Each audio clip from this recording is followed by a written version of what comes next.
la question n'est pas honoraire, pas honoraire. La question est est-ce que j'ai envie d'être accompagnée et est-ce que le service dont je bénéficie est à la hauteur des honoraires qu'on me demande?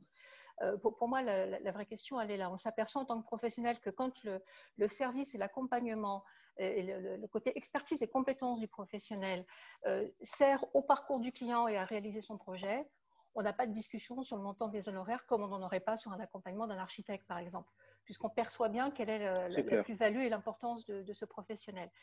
Donc, pour moi, le vrai enjeu dans les années à venir, c'est effectivement d'être encore plus professionnel et expert qu'on ne l'est encore aujourd'hui. Donc, c'est plutôt un appel à la profession de penser que cette notion d'expertise, elle est juste fondamentale et que ça oblige à être non seulement compétent, mais compétent au-delà d'être compétent dans de la transaction immobilière. On doit être compétent en gestion locative, on doit être capable de parler copropriété, on doit être capable de parler également de locaux professionnels et de tout ce qui est lié autour du professionnel.